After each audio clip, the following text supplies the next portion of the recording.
Circles of Confusion and Human Vision by AZLAN ADNAN MA. Thursday, 20th of November, 2025. Introduction. The phrase circles of confusion is well known in photography. It describes the small blur disks created when a camera cannot bring point sources of light to a perfect focus on the sensor. Photographers use the term in the plural because every point in the scene produces its own blur disk. A single image contains countless overlapping circles of confusion. This same optical behavior also occurs inside the human eye. Clinicians may use different terminology, but the physics is identical. Circles of confusion in photography. In photography, circles of confusion determine sharpness and depth of field. Wide apertures create shallow depth of field because out-of-focus points expand into larger blur disks. Stopping down the aperture reduces the size of these disks. The image appears sharper because points remain closer to true focus across a wider range. All points in the scene generate their own circles of confusion. They overlap and blend to form the final image recorded by the camera. Circles of confusion in human vision.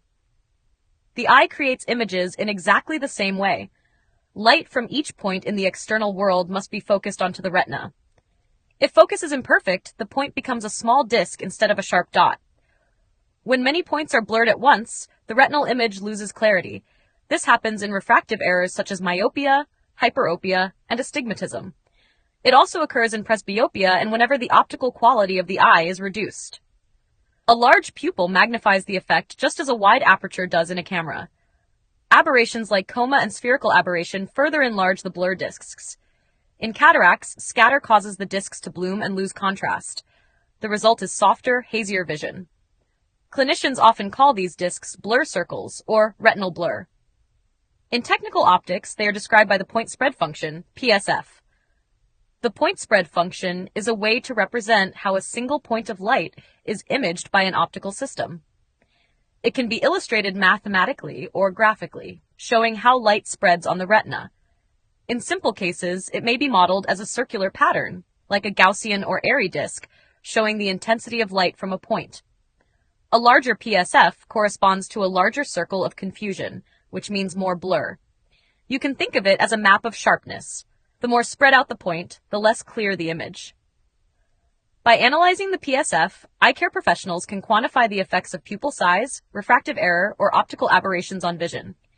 Even small imperfections become more noticeable when the PSF is large. This explains why dilated pupils, early cataracts, or minor refractive errors can significantly reduce visual clarity. Mydriasis and blurred vision. Mydriasis means dilation of the pupil. It is the condition in which the black central opening of the eye becomes larger than normal. Dilation happens naturally in low light, and it also occurs after certain medications, drugs, or eye drops. Some medical conditions and nervous system responses can produce prolonged mydriasis as well. A dilated pupil behaves optically like a wider camera aperture.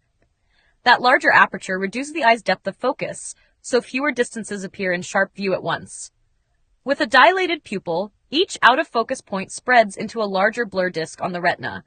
Those larger disks are simply bigger circles of confusion, and they overlap more strongly. When many disks overlap, contrast falls and fine detail disappears from the retinal image. This is why images look softer, and letters or faces become harder to recognize with dilated pupils. Mydriasis also increases the eye's sensitivity to optical aberrations. Higher-order aberrations that were minor with a smaller pupil become more influential when the pupil widens. The combination of larger blur disks and stronger aberrations makes nighttime and low-light vision particularly vulnerable. Patients often report glare, halos around lights, and difficulty focusing when the pupil is dilated. Step by step, the sequence is simple to visualize. First, the pupil widens and more peripheral light rays enter the eye. Second, those peripheral rays are less well corrected by the cornea and lens, so they do not meet at a single point on the retina. Third, each misfocused point becomes a larger disc, a circle of confusion. Fourth, many such discs overlap to produce a general loss of sharpness and contrast across the visual field. For low vision sufferers, this process can amplify existing problems from refractive error or retinal disease. A slightly imperfect optical system becomes noticeably worse when pupil dilation multiplies the blur. Simple measures can reduce the effect without medical intervention in many cases. Wearing sunglasses and avoiding bright glare can help with comfort and contrast. Careful, up-to-date corrective lenses and anti-reflective coatings improve image quality by shrinking blur discs. If medication or an eye condition is causing prolonged mydriasis, consult an eye care professional for targeted advice. Circles of confusion and day versus night vision. The effects of pupil size on blur become particularly noticeable when comparing day and night vision. During the day, the eye is exposed to bright light and the pupil constricts, usually around 2 to 4 millimeters. A smaller pupil acts like a narrow camera aperture. It increases depth of focus, allowing more distances to appear sharp simultaneously. Smaller pupils also limit peripheral rays, which are prone to optical aberrations. As a result, circles of confusion are smaller, overlap less, and the retinal image appears sharp and high contrast. Even minor refractive errors or aberrations have little effect in bright light. At night, the eye experiences low light and the pupil dilates, often 6 to 8 millimeters or larger. A larger pupil reduces depth of focus and allows more peripheral rays, which are less well corrected by the cornea and lens. Each out-of-focus point becomes a larger circle of confusion. Many overlapping discs reduce contrast, blur fine details, and make objects harder to recognize. Night vision is therefore more vulnerable to existing refractive errors, early cataracts, or optical imperfections. This explains why night driving, reading in dim light, and low-light facial recognition can be challenging even for people with normal daytime vision. In short, day vision: small pupil, small circles of confusion, sharp, high-contrast image. Night vision: dilated pupil, large circles of confusion, blurred, lower contrast image. Understanding this distinction helps low vision readers make sense of why lighting conditions affect clarity so dramatically. Relevance to clinical practice.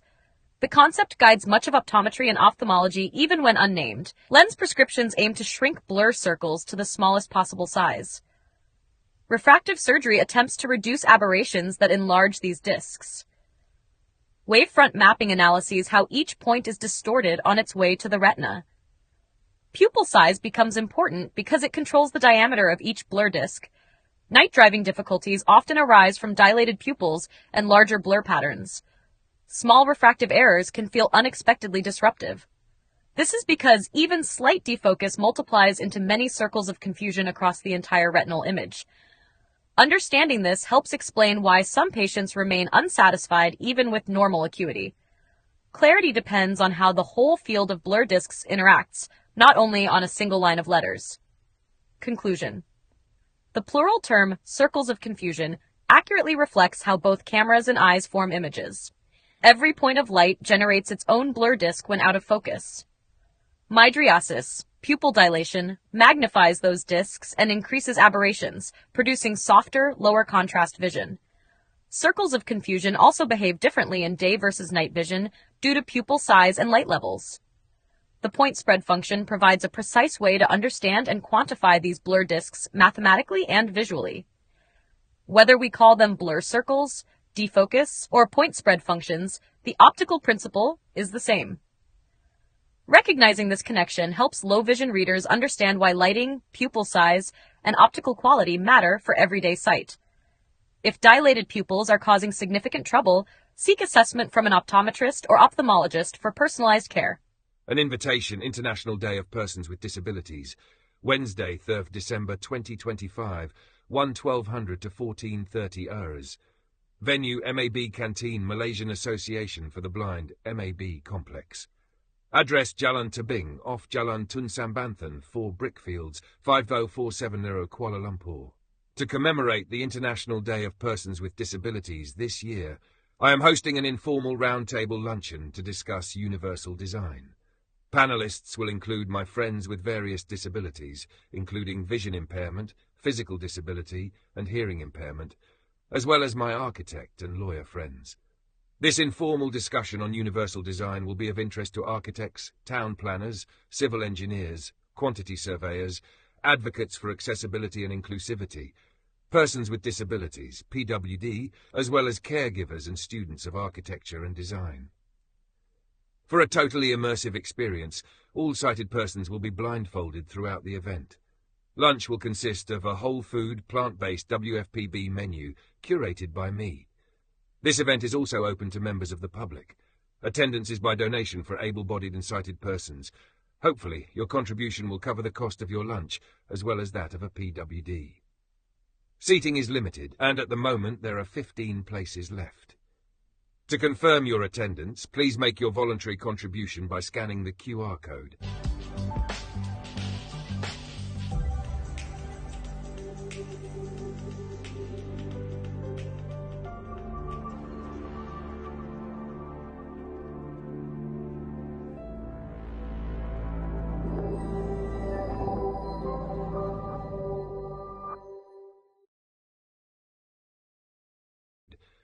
If you're unable to attend but wish to support this event, feel free to make a small donation, not more than 5% of your monthly income. Any excess funds will go towards ongoing treatments to restore my vision. We will have a fruitful and meaningful discussion that will raise awareness of the need for universal design for PWD. Universal design. For background information on universal design, I have made several videos. Links are in the video description below. AZLAN ADNAN MA, VIP founder, Green Party of Malaysia.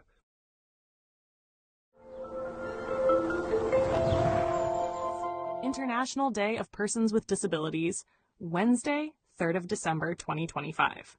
Every year, 3rd of December is officially recognized by the United Nations as the International Day of Persons with Disabilities. It has been observed globally since its proclamation in 1992 under UN General Assembly Resolution 4730. The day promotes understanding of disability issues, supports the dignity, rights, and well-being of persons with disabilities, and raises awareness of the importance of inclusion in all spheres of life: political, social, economic, and cultural.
don't forget to hit that subscribe button to show your support.